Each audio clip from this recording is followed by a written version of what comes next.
afternoon, everyone, and welcome to Beyond the Tunnel Vision 2020 conference on tunnel renovation.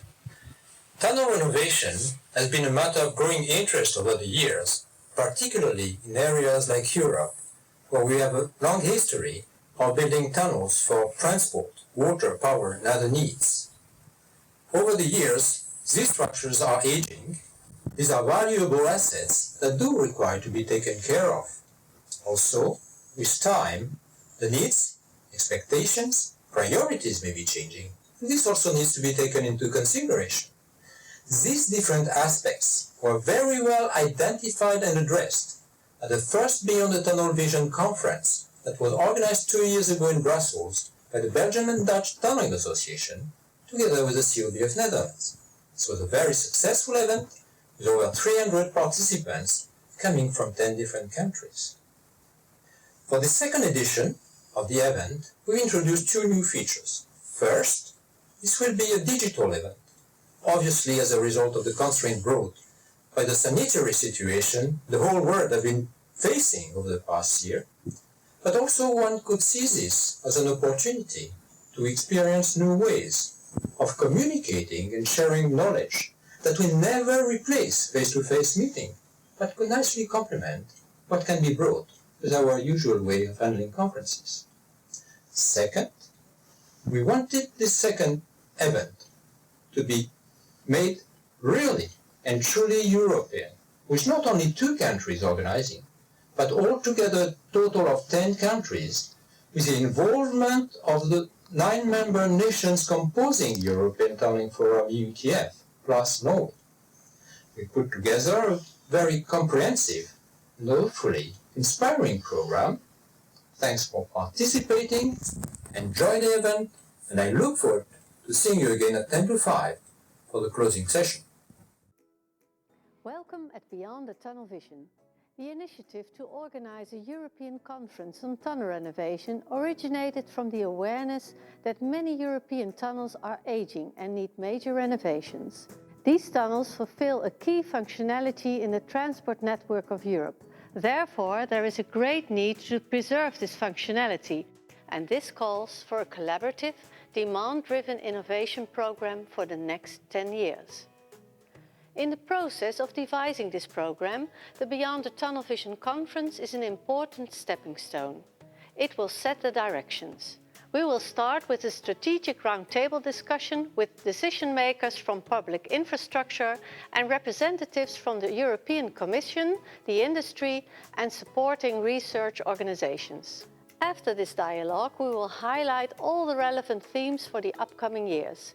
High-level guests from all over Europe will join us in the studio to share ideas and discuss solutions. This way, we are already building a network of both experts and countries.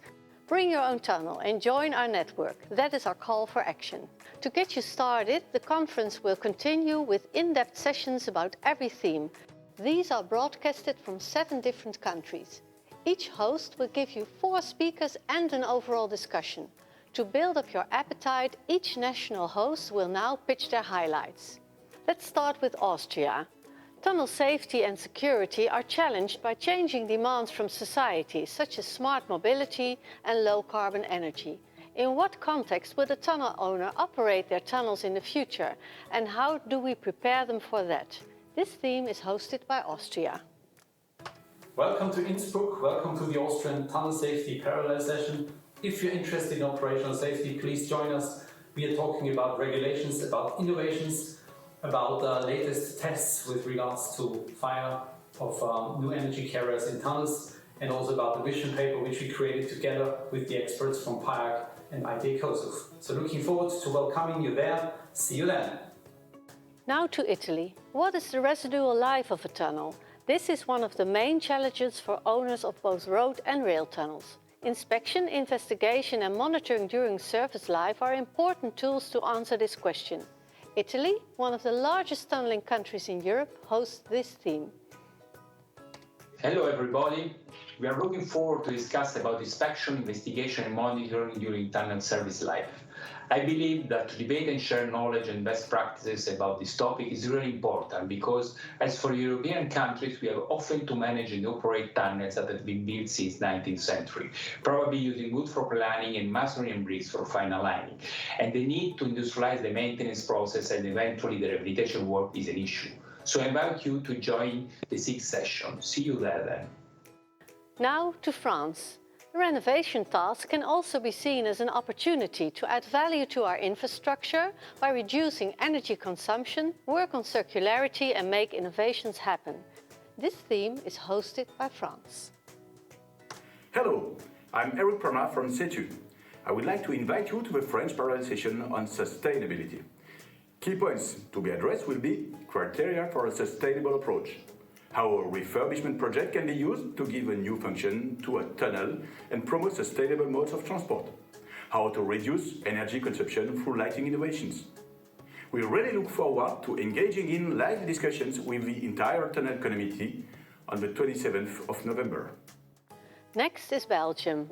What are the challenges for infrastructure management? And how can we grow towards a professional asset management organization? And what are the insights yet available? Let's go to Belgium to hear about their theme session. I'm Elvira Hazendonk from the Vrije Universiteit Brussels. And for the Belgian session, we hope to have an interesting discussion with you on strategic infrastructure asset management.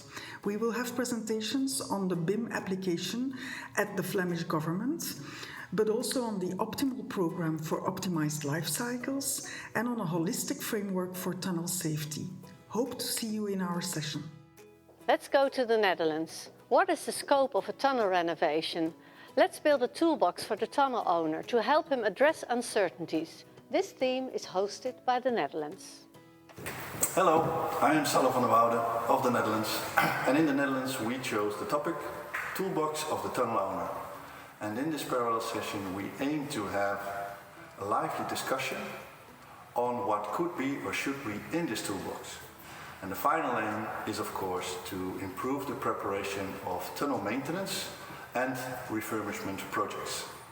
We hope to see you at 3. And now up to Norway.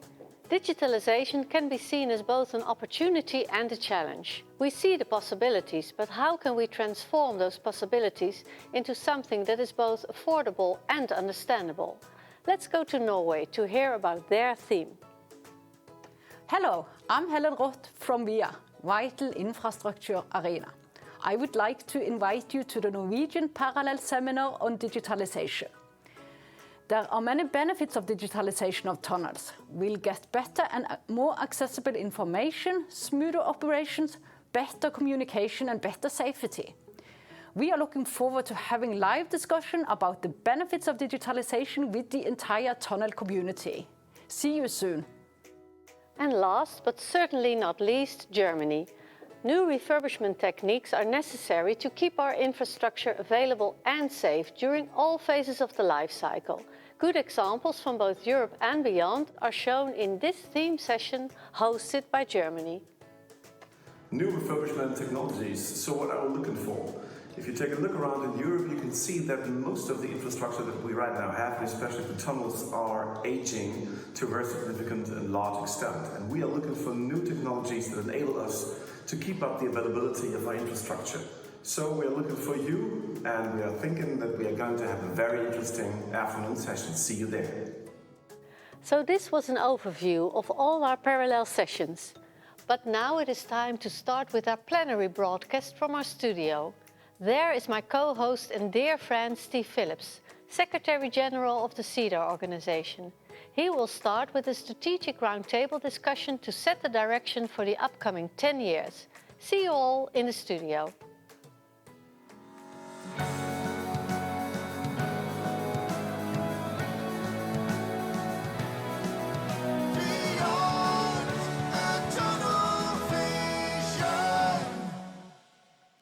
Well, that's great. Really, I'm very happy to welcome you to Beyond a Tunnel Vision.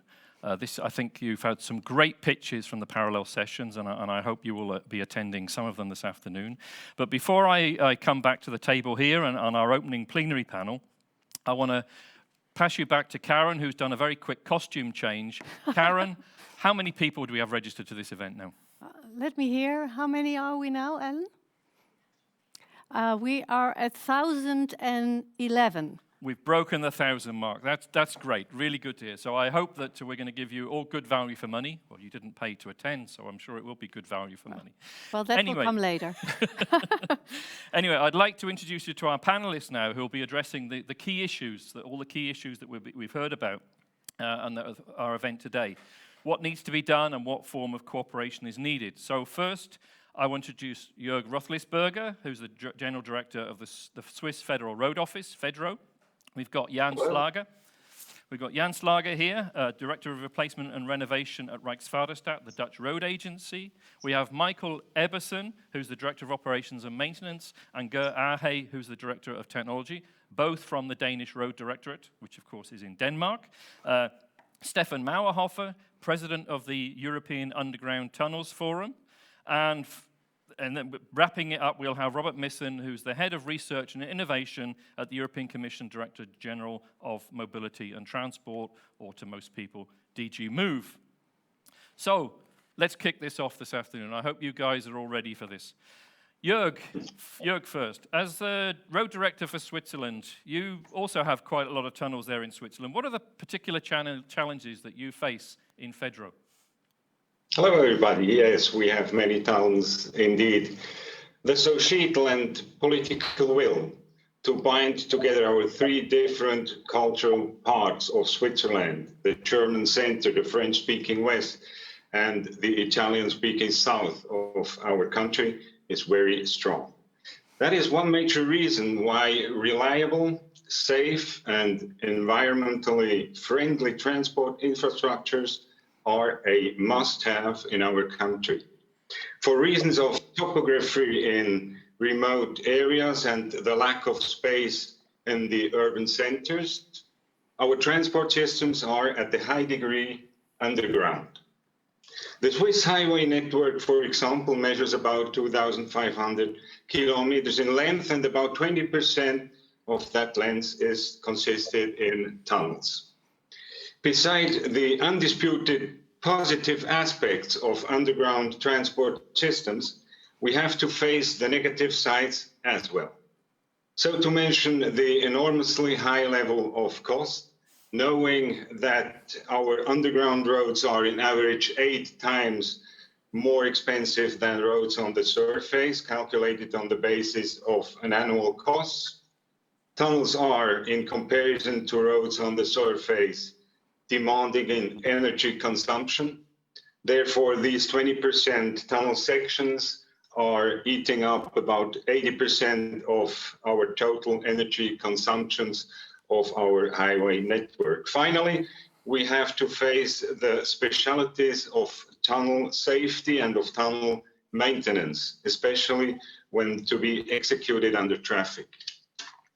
Thank you, Jörg. And in terms of that, I mean, what opportunities do you see to address these challenges, or what needs do you have for cooperation with other countries, and perhaps more so as president of CEDA, my boss, and as a member of CEDA, what do you want for the other road tunnel managers and the other infra-tunnel managers to do together to obtain these benefits? Well, accepting the mentioned challenges, I am convinced we absolutely have to work together on the European and on the world level. Because we are speaking about solutions to be found concerning the future infrastructure financing, common technical standards, and common safety standards. We are speaking about harmonization, efficiency, and common best practice. That's it. Collaboration across borders is necessary, and the organizations PIARC and CEDA represent the appropriate platforms, as do such events as today, that tunnel session, for example. Thanks a lot. Thank you, Jörg. So over to you, Jan Slager, sitting here at the table with us. So in June, we heard from your colleague, Marluca Duval, another colleague from Rijksvaarderstaat, when we had an event on tunnel. And she outlined a lot of the work that's being done now in your collaboration, and we'll hear more about that later. But I wanted to ask you, because it's the first time we've met, about your impression, because tunnels, perhaps because of the out of sight, out of mind syndrome, the budgeting for tunnels currently has huge uncertainties. What is the impact of this uncertainty, and how do we manage it? This is very big. First, let me say what's the situation in the Netherlands. We have a lot of tunnels from, say, the last 20 years of the last century, and most of them are aging. And the problem is that now they probably have damage, but we don't know how much this damage is. So scope of work that needs to be done on tunnel renovation is very difficult. And if we don't know the scope, then we don't know the time they will be offline. And a lot of these tunnels are in a very dense and heavily used traffic network. So if we don't know when to plan our maintenance, when to do our renovation, then we really have a big problem. And another thing is that because of the enormous costs of these kind of renovations, if we do them too early, it's just too costly and not necessary. And if we do it too late, we have a problem with safety or whatever. So, and then we have to close the tunnels because tunnel safety is, of course, the first thing in our mind. And that means that, we have another problem in that dense traffic network. So what we are trying to do is do a lot about we call it structural health analysis, to use expert opinions and to use data from all of our tunnels in the Netherlands, not only the road directorate, but also from the rail department and from the private owners, and put all these data together. And that's, what is our main interest also in this European thing together. If we can use data from all the tunnels all over Europe, we can enhance this program and make more progress. So, thank you very much, Jan. We'll come back to this more in detail later. So over to Denmark. Michael, welcome Denmark. This is the first time that Denmark has come to the Bring Your Own Tunnel party. Thank you. Yes, right. In the DID, we are very satisfied to participate in this important network collaboration about tunnels in Europe. And we look forward to hear about the latest experiences and knowledge to be shared here today. I think we all could benefit from this in our work to maintain and extend the lifetime of our tunnels and structures as well. And what are your key tunnel headaches at the moment? Well, the Limfjord tunnel in north of Jutland settlements are considerably greater than foreseen in the original design. And of course, it challenges the remaining lifetime. But an expert group has concluded so far that we can expect the projected lifetime will be available if certain maintenance is performed. But we are, of course, very aware of the continued condition. Niels Højgaard Petersen will tell more about this case later today. Otherwise, on the state road network, we are dealing with primarily concrete tunnels, and some of them have an age where they are facing a major renovation. We have a strong focus on solutions that are both technically efficient and have the lowest impact on the traffic. So I look forward to learn about the projects, challenges, methods, and solutions on this sessions coming today. Thank you very much, Michael. And over to you, Gert, staying in Denmark. You have a long experience on innovation issues. I won't tell everyone how long, but what are the issues that you think we need to address in tunnel renovation and rehabilitation? Well, that's a good question, Steve, and glad that you're not going to reveal my age. Well, I do think that an upgrading our digital solution in regards to surveillance and monitoring, and here I think about structural health monitoring, must have our full attention and focus. We have to be sure that we have valid data to build on. And when I say digital solutions here, I also talk about automatic solutions for equipment in our tunnels. Another topic which Michael also said is that, of course, we have interest to prolong the lifetime of our infrastructure. And in this question, digital solutions and data, artificial intelligence are very important in regards to develop better degradation models. We will need these for our existing infrastructure, but also in our new projects such as Femern Belt Tunnel, that's not our tunnel, but also Copenhagen North Harbour Tunnel. Okay, and so that's a lot of the why. And how do you see, because we're talking about innovation, how do you see the phase, the change from research to deployment? Well, as you know, I have been active in the research area for many years and innovation area. So going from research and development to deployment, that have always been a challenge.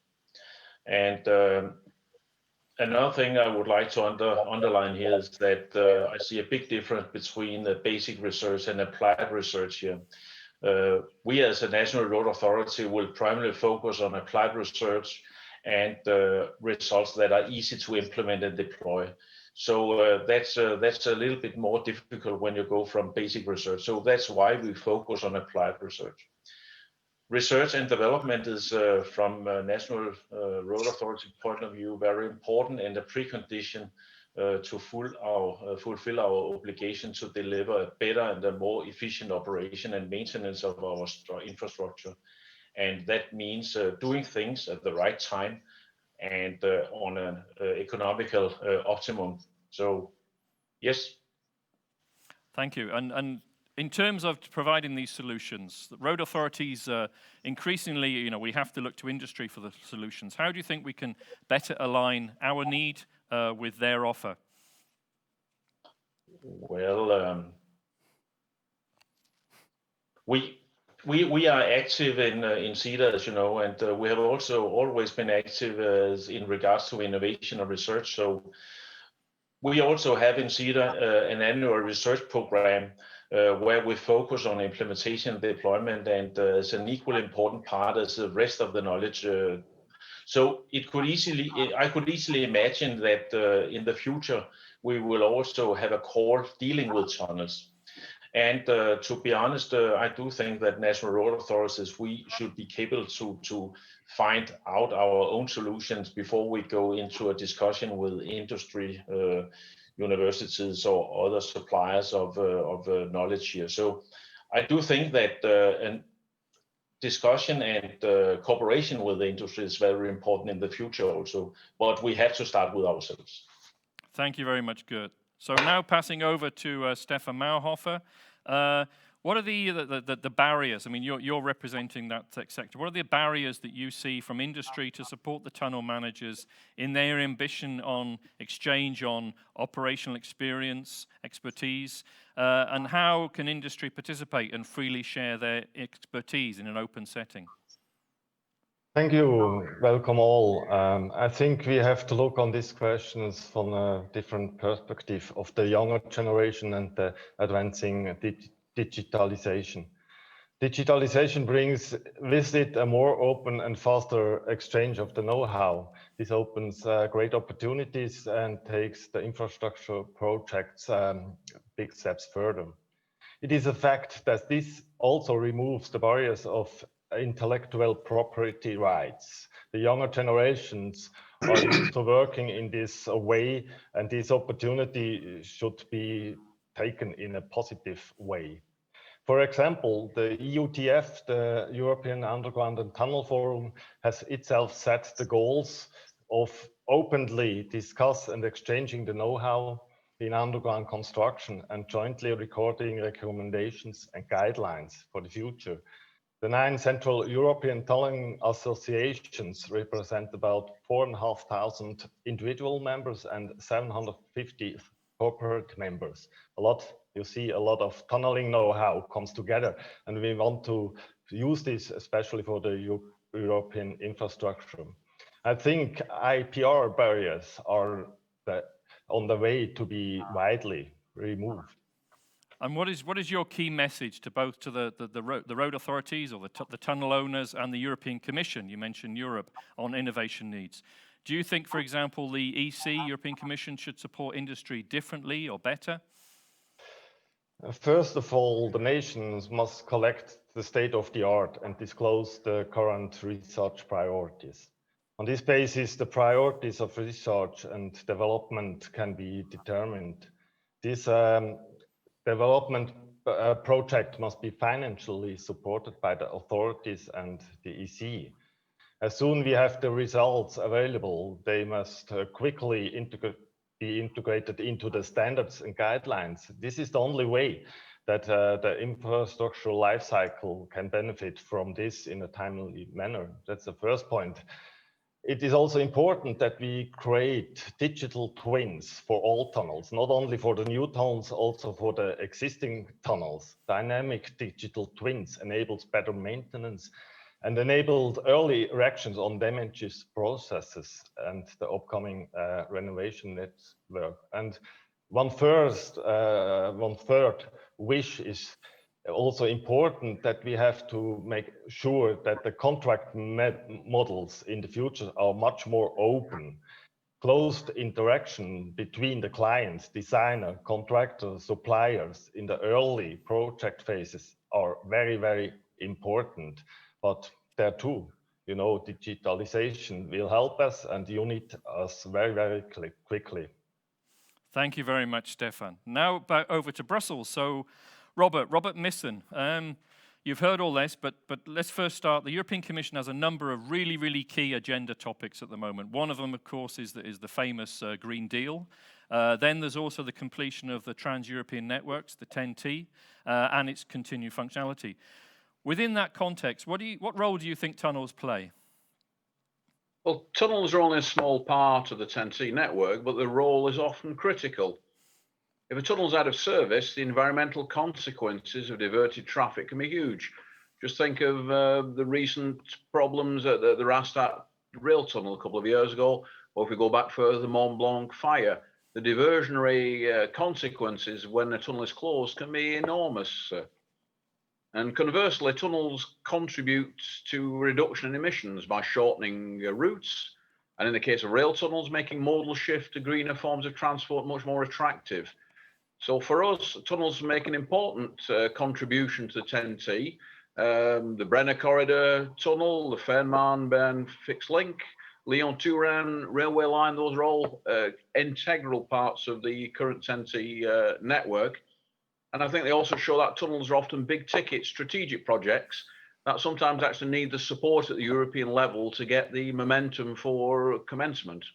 Thank you very much. Going back to your innovation role, your research role, I mean, the Commission framework programs, Horizon 2020, etc., have already provided considerable support to industry in technology development. How do you think the definition of research needs of industry are being addressed? And in this respect, maybe, I'm referring back, you've been a major part of the Transport Research Arena, the TRA conference. What role do you think this should play, or does it have a role in defining the dialogue and helping the dialogue between the different stakeholders? Indeed, infrastructure is a key area of European research programs. Under FP7 and Horizon 2020, we spent over €1 billion in infrastructure research in general. And in the last 10 years, there's been at least 24 tunnel-related projects funded, mainly in the areas of safety, security and maintenance, with over €60 million committed from our side on those research projects. Clearly, we're under development for the next Horizon Europe 7-year research program, but there is 12 billion directly reserved for climate, energy and mobility. Research programs are not designed exclusively in Brussels by ourselves. We work hand in hand with member states and industry, and therefore we allow industry to pitch its research needs and help us design the programs accordingly. Turning to the TRA, a key element of research is sharing the results. By bringing together universities and research institutes with industry and national authorities, we see TRA as a preeminent platform in Europe to share the results. And that's why European Commission is happy to co-sponsor TRA. We are also committed in DG Move to having greater synergies between the TRA and TEN-T days. Perfect, thank you. I really look forward to seeing how this develops in the future, Robert. Anyway, I want to thank all of our panelists here for this excellent overview, and they will be staying throughout the rest of this plenary session for further interventions, so thanks for that. But first, it's my pleasure to introduce a submission from the Nordic Edge organization, and they've shared with us a marvelous opening video, so please take it away, guys.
We will discuss asset management with Trond Michael Andersen, Deputy Director Manager of the Staten Wegwezen of Norway. Norway is a country of only 5.5 million inhabitants and 1,100 road and 700 railway tunnels. That makes Norway one of the countries with the average tunnel versus inhabitants, one of the highest numbers in the world. Welcome, Trond. Thank you, Karin. Nice to be here. Yes, well, my first question is for you. Well, you have listened to our roundtable discussion where we talk about building a network. You bring 1,100 tunnels to the table. What is, from your perspective, our main challenge as asset managers? Well, that is a huge question, Karin. Yeah. As for many other areas within the public sector, it's a question about money, or normally lack of money, and of course the ever-increasing expectation from the society. One of the biggest issues has been to realize that the minimum requirements of the directive on tunnel safety could not be met without fulfilling the electrotechnical regulations. So it has been proven to be much more expensive and time-consuming than first thought. Our plans for upgrade had to be changed to first focus on tunnels within the Trans-European road network. A major dilemma has been, and still is, traffic management while work is in progress. heavily trafficked tunnels have usually unsatisfying alternative roads, so much of the upgrade must be done by night. And you know, night closures imply thoroughly planned work, so the tunnel can be operational with normal traffic and an acceptable level of safety for the road users every day. Some tunnels must be closed around the clock in period for modification work. So that's indeed a big challenge. Well, what we see also is that everywhere in Europe, asset managers are struggling to become a professional asset management organization. And you in Norway is a country where we can learn a lot from, because you just had a major reorganization. What do you hope to achieve from this reorganization? Well, you are correct. For the first time, we are now one single dedicated organization having the full responsibility for operation, maintenance, and modification of the national road network. We are working with asset management concepts for the complete road system, including tunnels and the use of ISO 50000 standard as a framework for our improvement work. Upcoming, we look into more agile ways to develop and implement software tools, new work processes and methods. This way of development by use of multi-skilled development teams is best practice in Norway in both the private and public sector. We want to almost continuously introduce new customer-driven function to our operations and maintenance. Also, we have a particular focus on the use of predictive maintenance, condition monitoring, and risk-based methods. As an example, we are implementing the RCM methodology, which is short for risk-centered maintenance, to act as a base for our maintenance policies and practice. By looking into other sectors, such as the oil and gas industry and the best practice for other road owners, like New Zealand, Australia, Netherlands, Scotland, and the UK, we pick up lessons learned. The same is true networks such as PR, Curl, and CEDAR here today, and not least the national professional networks such as the VIA network and the NTNU University in China.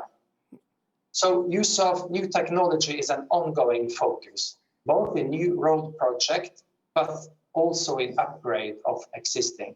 For example, we look into technology for self-guidance by the use of sound and light. We're planning for a pilot next year. Very interesting, thank you. Michael Ebbison, can I ask you an additional question? Yes, of course. Do you, oh, wrong person, Stefan. This is, well, I have not Michael Ebbison in my screen, but I hope that will change. But he can hear me, I suppose. Michael, do you recognize the challenges were stated by Trond? Well, yes, as Norway, I think we also have a long way to go. But I think that we are in a good position. In DRD, we have been working with asset management for many years, especially according to the ISO standards for the last 5 years. And our main focus has always been on reliable condition data, as timely and well-defined maintenance is crucial to ensure network capacity while minimizing the overall lifetime costs. Through systematic work with condition data for more than 30 years, I think we have managed to develop data-driven asset management and succeeded to ensure the right level of government funding for maintenance in the recent years without having any maintenance backlog of our tunnels and structures. So for the time to come, I think our challenge is in particular to purchase and implement a new asset management IT system, and to understand and continuously be able to implement and benefit of all the possibilities that digitalization makes possible. Well, thank you. Thanks, Trond. Thank Michael. Professional asset management and the challenges of digitalization and IT seems to be one of the key topics for this joint program. Now we move over to the next theme, at the table again, about predictive maintenance.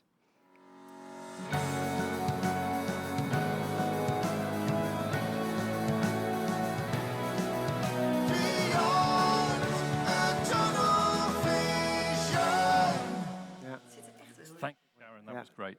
So now, as Karen says, we'll focus on predictive maintenance. In particular, we're going to focus on some of the cooperation you've already heard about, which is the cooperation between the Flemish Road and Traffic Agency, AVV, the Dutch railway company ProRail, and the Dutch road agency Rijksvaarderstat.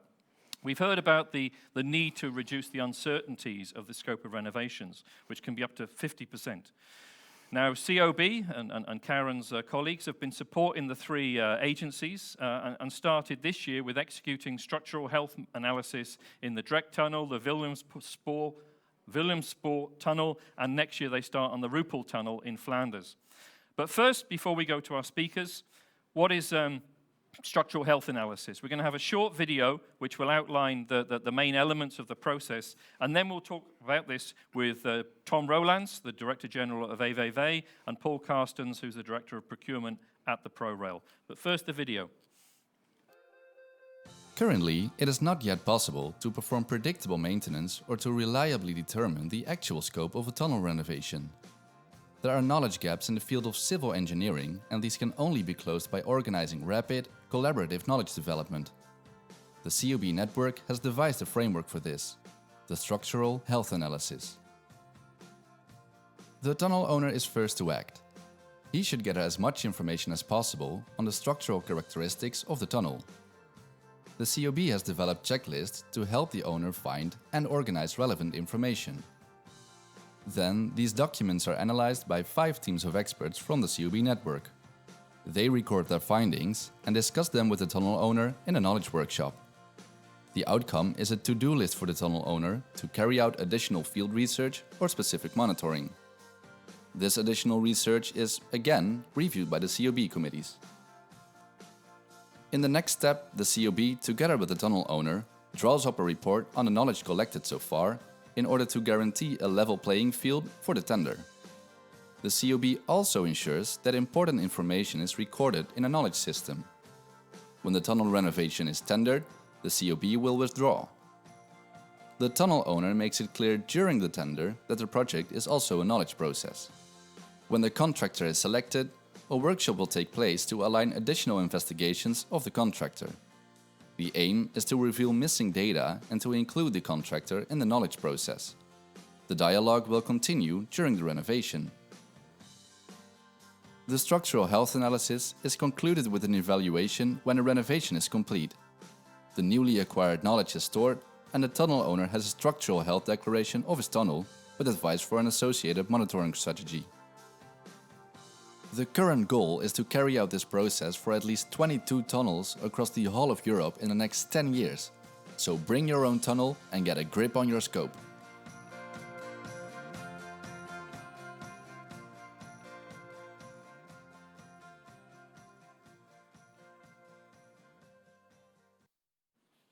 So if I can begin with you, Tom Rolands. You're preparing your first structural health analysis at the Ruppel Tunnel. What are the issues that you're facing in this tunnel? Hi, Steve. Yes, we will bring in our Ruppel Tunnel in this program. There's a tunnel that was built in the 70s of last century, and it crosses a canal, it crosses a river, and it was built with different construction methods, and these were combined in a water-sensitive environment. So we have, since many years, we have problems with this tunnel. We have waterproof problems, we have stability problems. So we want to solve, for sure, we want to solve these problems. And we take this challenge also as an opportunity to do a whole tunnel renovation and to get some help in solving the problems, but also to make it a future-proof renovation. We count on the support of this program, and so we are happy to be able to bring in our. Excellent. And what specifically do you hope to gain from having these structural health analyses? Well, I think it's rather unique, Steve, that an organization such as COP, that they succeed in bringing together such a great variety of expertise. We must accept as tunnel managers that we don't know all the reasons of the problems in our tunnels. So bringing together a lot of expertise from different backgrounds, trying to see the interaction also between different fields of expertise, choosing the right techniques and choosing the right handlings to solve our tunnel problems, making our tunnels more future-proof. These are all reasons for me to do such a structural health analysis. So I'm convinced personally that that kind of process, that it will lead to, for me, to a more efficient design, also to a more efficient execution of this renovation project. So I'm not only looking forward because of that variety of expertise, I also hope that we can learn a lot from other cases or from other tunnels that other countries will bring in this program. And also, I hope that this program can also be, for me, a start of a stronger cooperation between different tunnel organizations. Thanks, Tom. Over to you, Paul Carsten. You experienced your first structural health analysis in the Williamsport Tunnel a few weeks ago. What was your impression of the collaborative knowledge-sharing process? Yeah, it was very, very interesting. First of all, a well-performing transport system in the Netherlands. It's very essential that we know our assets.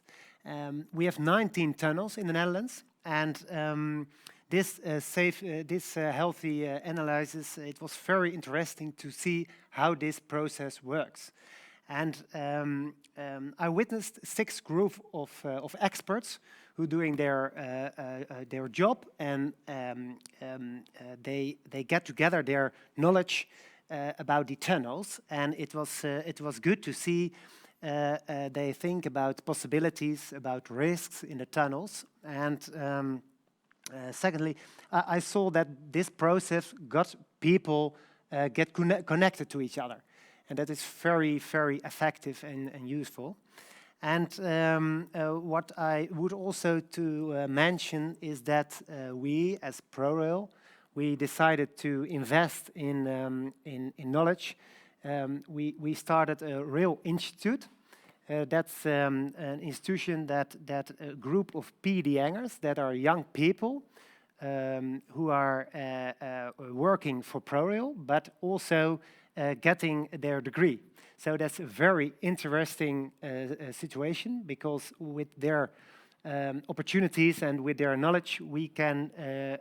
It's very useful for us to think about all the things we have to do in our tunnels. So it's very, very interesting. Exactly. Moving on from the structural health analysis, we have to move on to the instrumentation of the tunnel program and the information. So a lot of information has to be stored and interpreted, which asks for a tunnel retainment system and the models. Let's watch a short introductory video that talks about the first results from this activity. At the moment, it is still very difficult to reliably determine the actual structural scope of a tunnel renovation. More insight is needed into the condition of the tunnel. For this, the COB network developed and carries out a structural health analysis. This is a process with knowledge workshops and field studies. Scientists from TNO and Deltares are working on a collection of instruments that supports the process. Their 3-year development program is now 6 months on the way. A first demonstration of 4 tools was given to Jan Slager, manager of the replacement and renovation program of Rijkswaterstaat, and Ron van den Ende, coordinating tunnel manager of Rijkswaterstaat. Tunnel knowledge has been analyzed and semantically modeled so that it can be stored and retrieved in an intuitive way.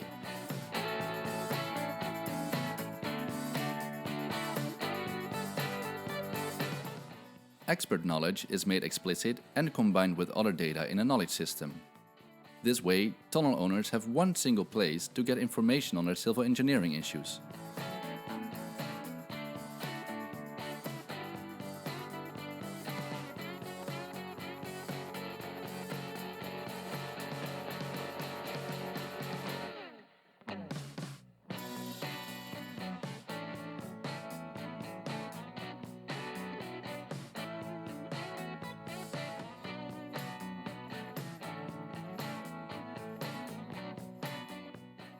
To close knowledge gaps, for example on deformation of tunnels, it is necessary to implement comparable monitoring strategies for tunnels with comparable issues.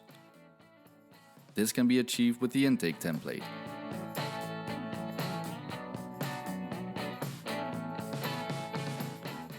The template also ensures the monitoring will deliver fit-for-purpose data. The concept will be tested for both immersed and bored tunnels. By using measurement data in a model, predictions can become more accurate. This is already common practice in the field of water safety and flooding, but is more complex for tunnels due to the many unknown failure mechanisms.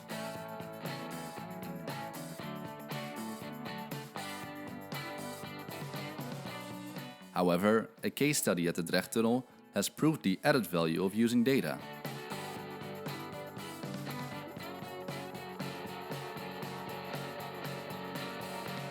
Finally, the possibilities of artificial intelligence are investigated.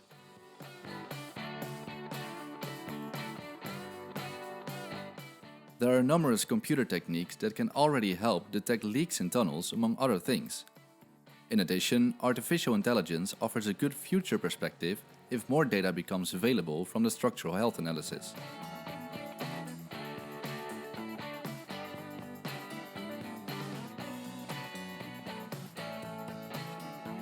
It's overwhelming, but all these presentations made it clear for me, and I think there's a lot to win for Rijkswaterstaat when we get this implemented in our organization.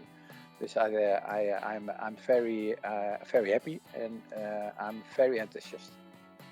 I think it's very interesting that in this program, actually, you all work together to get the knowledge together, and it's obviously a broad program, but there is a good structure in it, I think, and I'm very much in favor of involving more tunnel owners in it, because we don't have so many experts, and we need them more and more, and we need their knowledge. So we have to do it together in collaboration.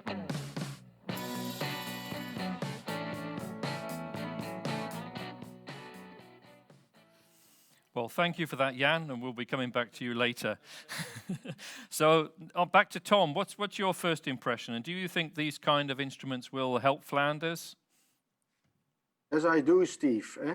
As we saw in the video, I am pleased to see that these instruments not only help us to do a more integrated analysis of our tunnel, but also they focus on a more structural exchange and securing of knowledge.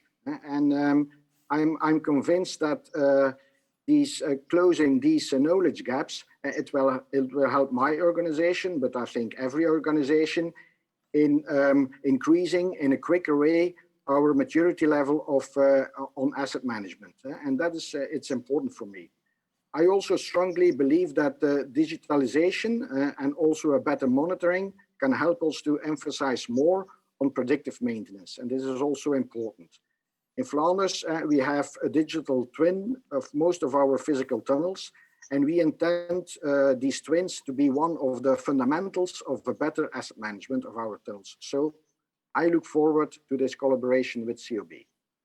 Thanks, Tom. We'll come back to you later. Over to you, Paul. So you and ProRail, you've asked COB to define a uniform monitoring strategy for all of your bored tunnels.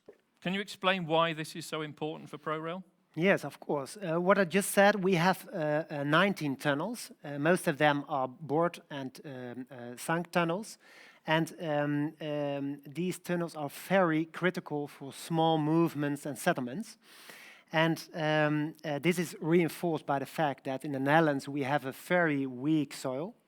So displacements can be caused by other infrastructure, by building in the vicinity of our railways and tunnels. And due to these displacements, these settlements, water can flow into the tunnels. But of course, and that's more safety related, is that we need a profile of free space for the trains. and a few tunnels are very tightly built. So, for example, in the Sofia tunnel, we have just 20 millimeters space, so no tolerance. And so it's very important for us that we get the data and we have a monitoring system in our tunnels. So that's why for us a uniform monitoring strategy is very, very important. Then we know good our monitoring data and the exactly location of the tunnel. Okay, thank you. Thank you very much, Paul. Thank you, Tom, and thank you, Jan. So we can see that the first results are working together of the bring your own tunnel process are working very nicely on the Benelux scale, so already a transnational cooperation. Let's see how we can upgrade this to the European level. But first we move over, next theme is tunnel safety, so handing over to you, Karen.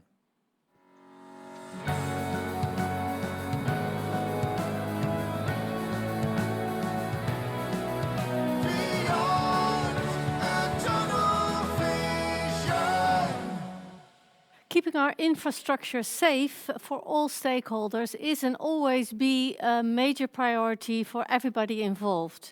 What we see now with society changing, new energy carriers, automated driving, but all threats like cybersecurity ask for a new vision, and the ITER COSUF group wrote a new vision paper.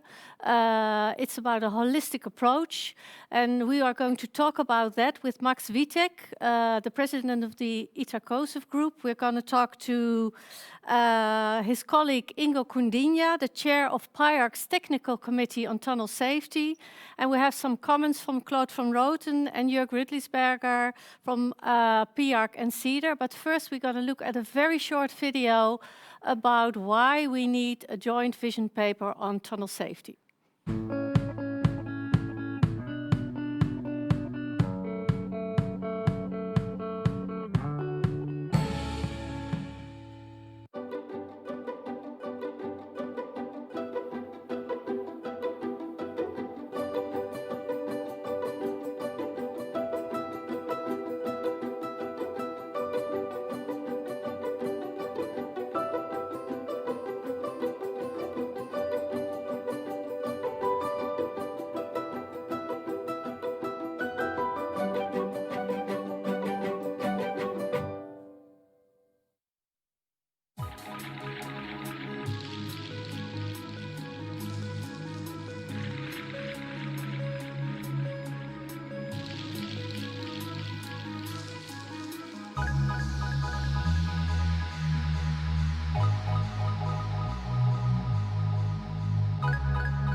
Well, we start with you, Max.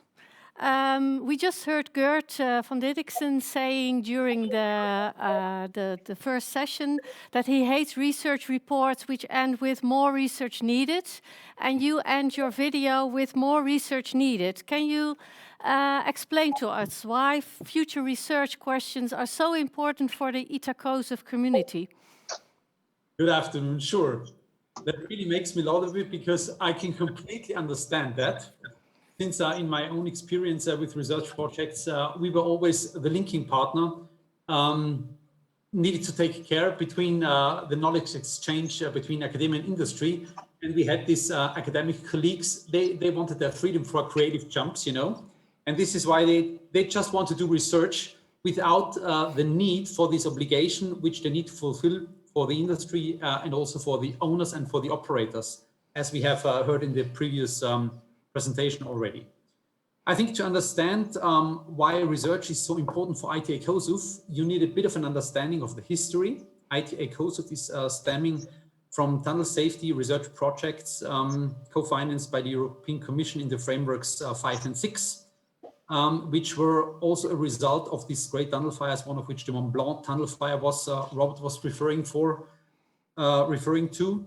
And we think these new mega trends now with decarbonization, with the digitalization, they really have a great impact on tunnel safety. And this need for updated consolidations and considerations was already identified in the year 2008, where we, in the frame of also a research project, organized a new energy carrier workshop in Frankfurt those days, together with academia, with the industry, with blue light services, with police, first responders, owners, operators. And so the topic is already not really new.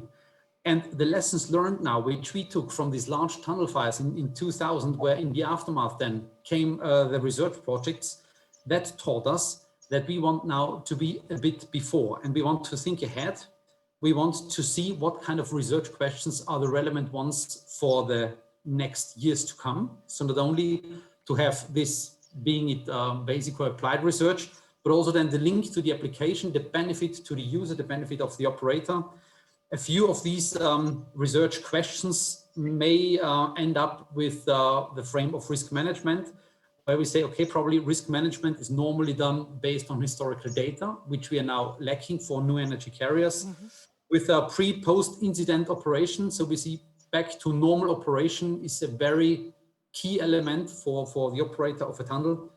And also the cyber resilience as an example, with its growing importance in parallel with the growing level of digitalization. So I think this is the reason for the importance of future research questions for ITA COSOF. Okay, thank you, Max. I understand. And Ingo, why is PIARC interested in these topics? Yeah, good afternoon, Karen. Good afternoon. Good afternoon, everybody. So PIARC has a very broad approach. PIARC's mission is to collect and to share worldwide knowledge and experiences from various topics related to road transportation in general, so not only tunnels. And we give recommendations on best practices. This is PIARC's main mission. So PIARC is especially interested in the topics digitalization and decarbonization because they are part of the current strategic plan of PIARC. And we have foreseen explicit cooperation between our committee, between the PIARC Road Tunnel Committee and with ITA COSOF. And we cooperate on the topic vehicles with new energy carriers, impact on tunnel operation and tunnel safety. And another important issue in the vision paper and also for PIARC is smart mobility, which is also part of our strategic plan. In the Tunnel Committee, we are dealing with ITS in tunnels, and we will identify the main expectations of the tunnel community regarding these ITS technologies, like car-to-infrastructure communication, new vehicle assistance systems, autonomous vehicles, and all these questions. Okay. So PIARC's Tunnel Committee contributed to this ITA vision paper through participation in different workshops and by review of draft versions of the vision paper. And we provided the worldwide knowledge of our PIARC members as an input to this paper. Well, thank you, Ingo. Claude, do you have anything to add to that? Do all these topics fit in the scope of PIARC? Of course. And what could I add to the wonderful words of Ingo? Just to say that we have indeed special committees for bridges at one side and tunnels at the other side. And they tackle both with specific aspects of those key elements of the transport system. I will not take more time to detail all the topics that are tackled with our tunnel committee. One thing is important to know, that we update the tunnel manual and that we prepare a new international conference on tunnels in Spain in the second semester of 2022. Okay, thank you. I will start studying Spanish. It's not necessary, it will be in English. Well, when in Rome, act as a Roman, I would say. Jörg, for you, the last word. Do the issues raised by the ITA COSOF organization reflect the challenges for the road authorities, to your opinion? Yes, these objectives matches perfectly, dear Karen. There are, in my view, three major priorities when it comes to tunnel safety. That is prevention, prevention, and once again, prevention. The handling of the incident itself only comes in a fourth priority.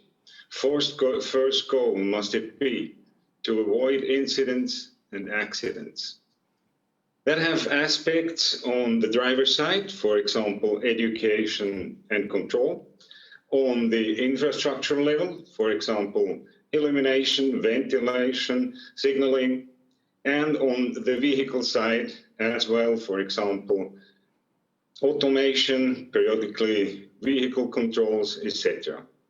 Therefore, in general, but specifically in the vast field of tunnel safety, we have to think and to act in the following 5 fields of action: the vehicles, the drivers, the infrastructure, data, and financing. Only then do we invest our scarce financial and human resources in an efficient and effective way. Thanks a lot. Thanks, everybody. Max, Ingo, Jörg, and Claude. We'll see you back later for the signing of the MOU.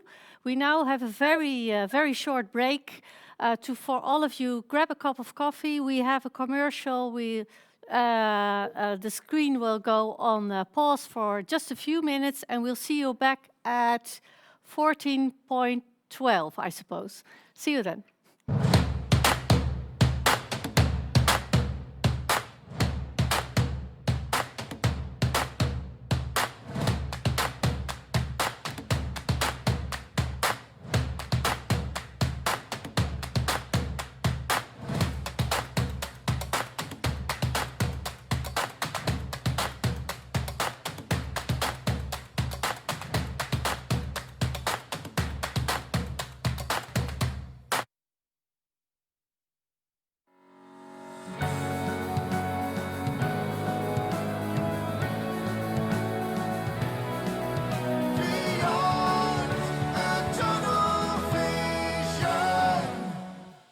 Well, welcome back. I hope you've all filled up your coffees, your teas, or grabbed whatever else you wanted as a refreshment.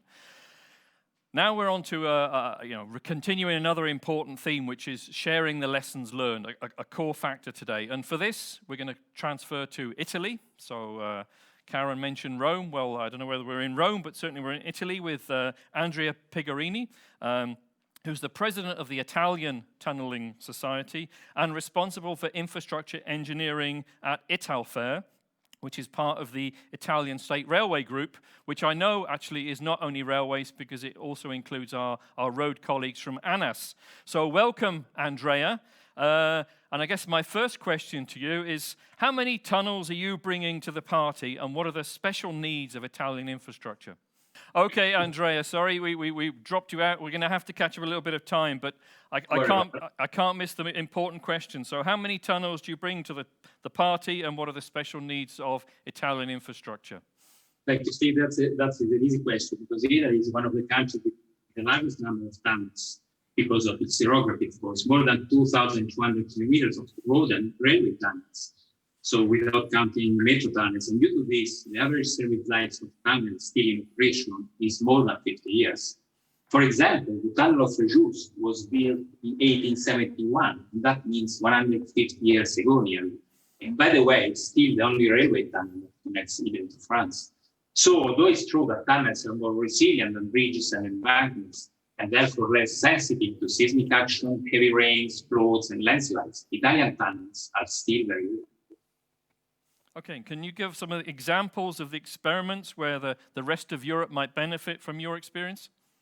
Yeah, sure. We have experimented laser scanning system to scan thousands of meters of tunnel lining and to map existing lining damages such as cracks, concrete degradation, water leakage.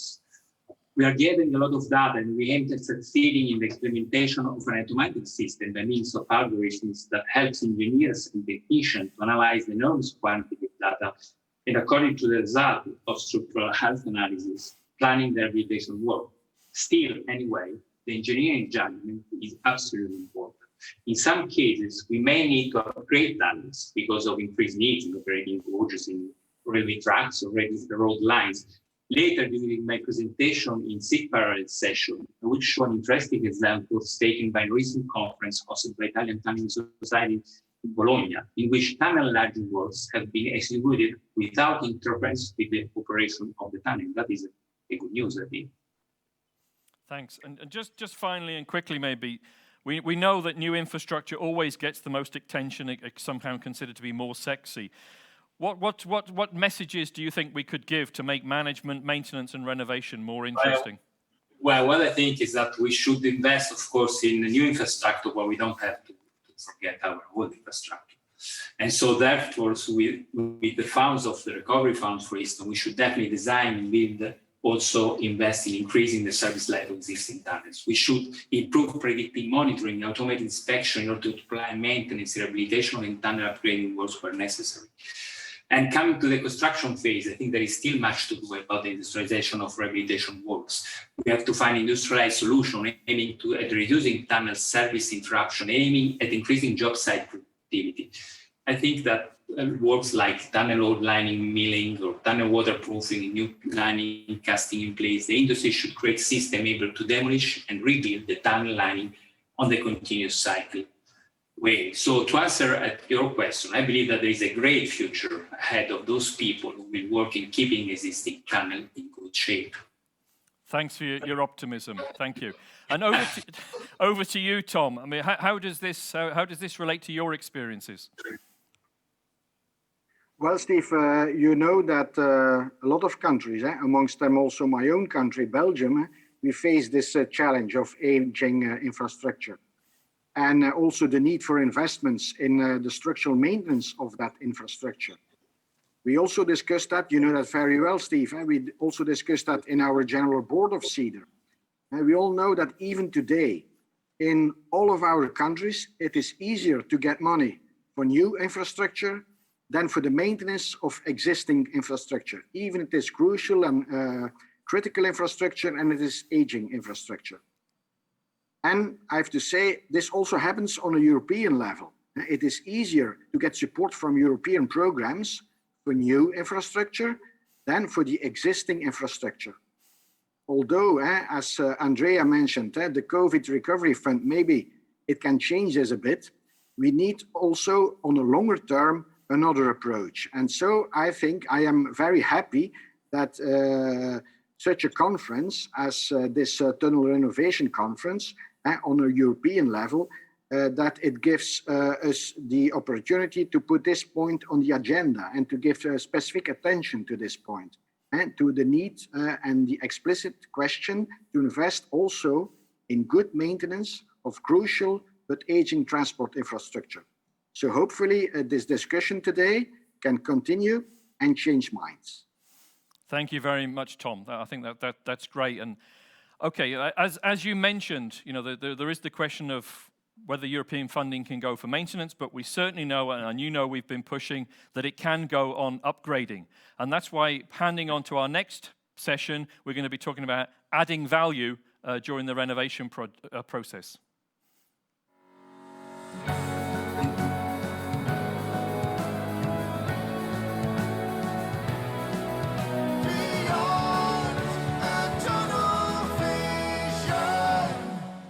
Thank you, Steve. Adding value to our infrastructure is one of the dominant goals of both Europe and almost every country in Europe. We believe that the renovation of tunnels, it can be used as an opportunity to add value to our infrastructure and make our tunnels more sustainable. One of the key organizations for that at this moment is the ASFINAG organization in Austria. They have recently renovated 80 tunnels in the last 10 years. The manager of that process was René List. He is here to talk with us. He is responsible for making tunnels more sustainable, less energy consuming, and he's also looking at experiments for tunnels to become energy providers instead of energy consumers. Welcome, René. Yes, hello. Greetings from Austria. Yeah, greetings. Well, I know that we plan to show a short video about the ASFINAG organization, but since we are running out of time, that I have brutally decided to skip that video. Sorry for that, everybody. We will put it on the website later. But as you know, ASFINAG has implemented a very demanding tunnel renovation program. What were the main focuses and challenges and findings for the rest of Europe to learn from? Yes, good question. We have renovated 80 tunnels in the last years to become in line with the Road Tunnel Safety EU Directive, and the total investment volume was around 1.7 billion euros. And we carried out upgrades in terms of safety, constructing second tunnel tubes, emergency exits, and implement new state-of-the-art tunnel safety technologies. The main focus for us was increasing tunnel safety. And we had a lot of challenges there. So it was, in terms of time frame, it was really hard to scope and to get everything done. This was very demanding. So looking at the environment, the utilization of the staff, the construction companies, planners, consultants, authorities, everything was at the limit. And also technical issues, such as operating all the new technologies in one tunnel system in parallel, changes of guidelines and technologies. And when we look at now in the future, what is coming, it was already discussed, tunnels are aging. And so the next wave of renovation and the next deadline for the EU directive on the tunnel safety for non-turn tunnels is ahead of us. And yeah, for us, next important step is adding value in the field of sustainability. This is what we now planning to do. Yeah, because you heard Robert Missen from the EU, I'll come back to him later, about the Green Deal and adding value to our infrastructure. Tunnels are energy consumption, have a high energy consumption. They're very expensive critical nodes. You personally, I know, are very firm on establishing the zero energy tunnels. Can you tell us what you are what you are planning and what you have already achieved? Yes, it's not only me personally. Already ASFINAG has launched, or will launch shortly, brand new strategic goals in that field. And yeah, we have two main goals here. The first is the reduction of primary energy consumption. That means we want to reduce our energy consumption for the operation on our motorways by minus 20%. End of 2030. And the second main goal is expand the renewable energy production and to be self-sufficient in a balanced way, also by end of 2030. And therefore, we want to install 100 megawatt peak of renewable energy sources. And to be more precise, when we look at our infrastructure, we are now installing 10 years LED systems in tunnels, and we experienced that we can save 30 to 40%. So before we heard that the tunnel lighting is consuming a lot of our energy. So you can imagine if we change all tunnel lighting systems in the next years, we can easily match our goal of saving energy. And the second one, the installation of sustainable energy production systems. We are doing this already the last 2 years. So we install photovoltaic systems right at the entrance of the tunnels to support the energy supply. And as another example, 3 weeks ago, we started the operation of our first water power plant exclusively for one tunnel in Tyrol. And now there we can handle 100% independency from the energy grid. And what has to be done from my perspective, and that is also what ASFINAG now will do in the next years, we will expand our own energy transport networks, which is along our motorways, and we start to use large-scale battery systems. That means we're producing the energy during the day and then supplying during the night. The first system went on air 5 days ago. So our first R&D project was finished, and maybe we set up now a large program for the next year. So I think this is a very good starting point, and what we will surely do, install more and more PV systems. Well, thank you very much, René. Robert Smissen, you've heard this, these initiatives from Asfinag. Do you see opportunities of scaling this up on a European level? Absolutely. I mean, on the general point about funding of maintenance there, I'd like to say that Brussels could pay for maintenance and upkeep of all transport infrastructure, but I'm afraid we don't have the magic money tree in Brussels. We can only spend money that member states themselves give us, so that's just not realistic. But I can certainly see possibilities for funding pilot projects and demonstrations of new ideas along the lines of what the Austrians have suggested in the presentation there, yes. Yeah, well, thank you very much. I'm very sorry, but we're out of time. René, thank you. Robert, thank you again. We are moving to the final wrap-up.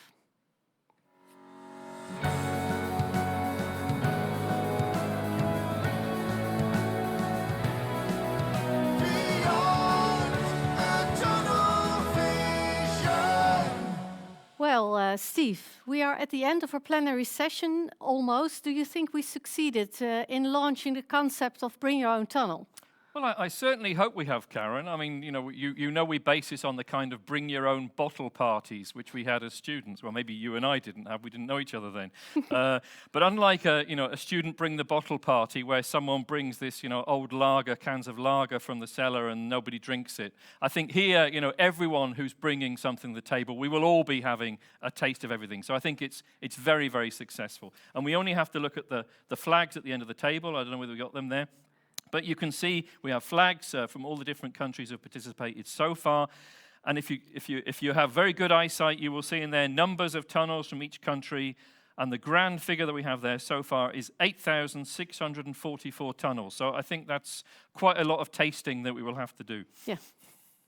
Well, the platform this platform will stay online later this year. Everything about today will be available, but we will launch a special platform, the Bring Your Own Tunnel website, where all the participants from Europe can enter to bring their own tunnel. That will be in spring 2021.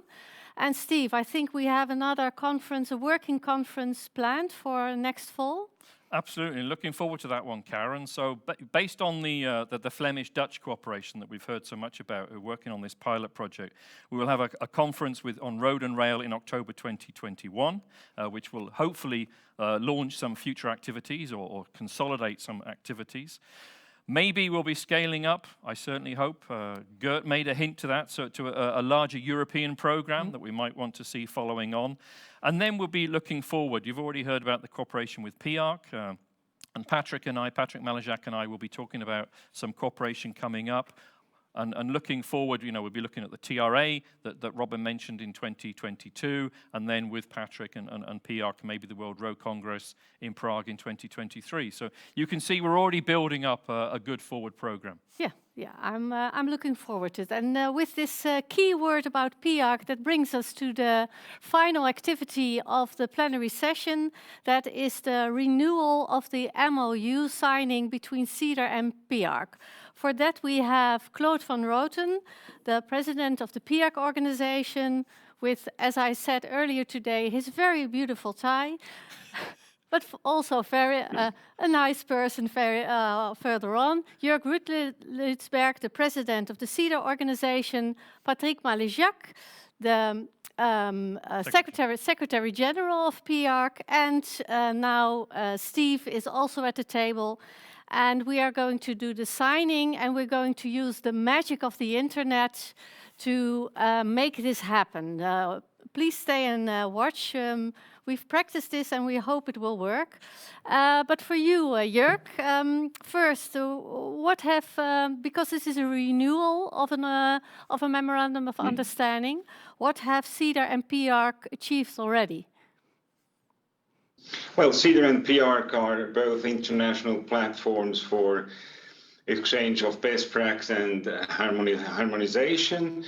And CEDAR and PIARC share therefore many objectives and fundamental requirements, cooperation on technological solutions to road transport challenges. So we are very honored and pleased to renew that memorandum of understanding, knowing that we have, as we noted earlier in that session, have to work together, have to learn from each other.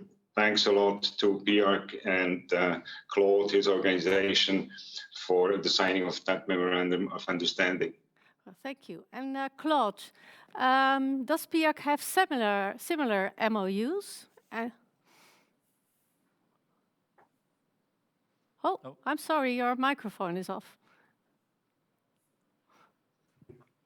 Yes. Yes, we have similar MOUs with, for example, DIRCA-EBA in Latin America, AGEPAR in French Africa, and also RAAA in Asia.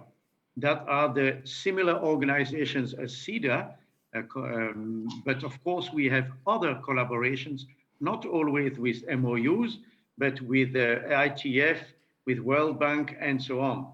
And we try indeed to share information about each other's project and activities, and of course also avoid overlap.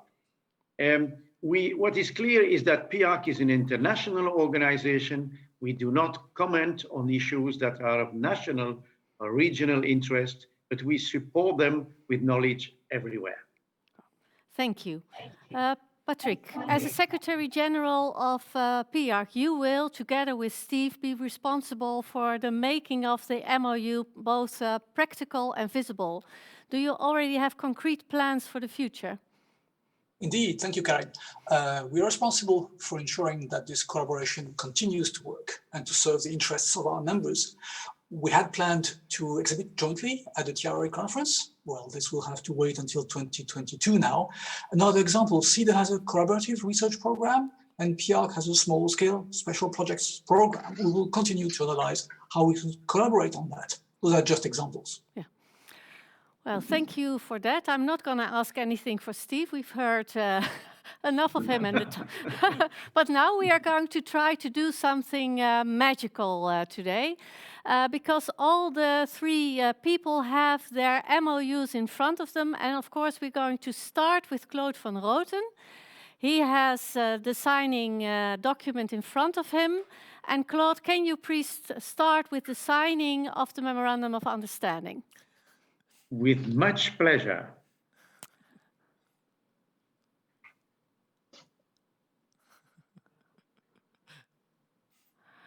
Thank you very much. And can you now try to move it over to that side where you are now? Can you move it over? And then Jörg can grab it. Wonderful, it worked. So Jörg, can you please do the signing? Thanks a lot. What an honor.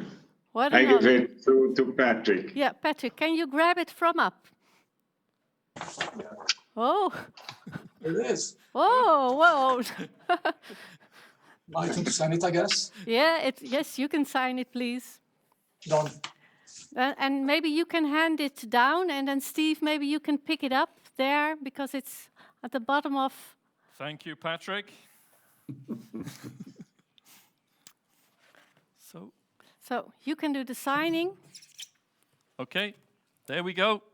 Maybe you can keep it keep it at the camera, and then everybody can get their champagne. Jan will be our assistant in doing.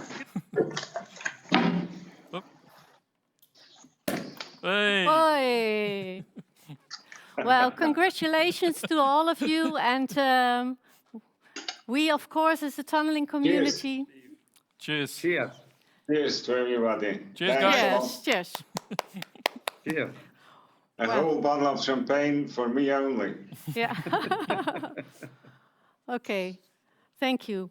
And with this champagne in my hand, I will start by a final farewell. We have come to the end of our plenary session. We now have a short break with lots of options for you. because the second program will start at 3, but we have a lot to do. This broadcast will end, but you will stay in our platform. You will see that by itself. You can go back to the timeline and explore the options. You can join the pub quiz, visit our sponsors in the virtual exhibition room, meet other attendees in the meeting hub, or go to the invitation-only meeting, if you are invited, of course. You can also grab another cup of coffee or tea or champagne, just like us, and wait for the start of the parallel sessions at 3. Country has its own color and its own theme. The first sessions start at 3 o'clock sharp, and you enter each session by clicking on the corresponding banner in the timeline. You can move in and out of each session very easily by just going back to the timeline. Okay, thank you, Karen, and thank you. And important to the all-important substantive sessions, which of course you've all signed up to attend, there's also something more to be gained from this. You can actually earn points by attending as many sessions as possible. Don't use that as an excuse to just jump from one or the other to get points. Wow. But please, attend a number of sessions and pick up that information. And also, as Karen mentioned, visit the sponsors. So in the right-hand corner of your dashboard, you will see how many points you have collected. At the end of the afternoon, you can join us at 4:30 on the network carousel. Go to the carousel and talk to colleagues all over Europe. That's the interface. That's our digital way of trying to stay connected. A fun, fast, and informal way to reflect on the sessions and to look forward. And at 10 to 5. You can return to us for the closing session. There we'll announce the winner and show the prize. So with that, everyone, I'm going to wrap up today. I'm going to wish you all a great rest of the conference. Thank you all. Thank you for all our participants, and enjoy the afternoon. Bye-bye. Bye. See you later. Bye.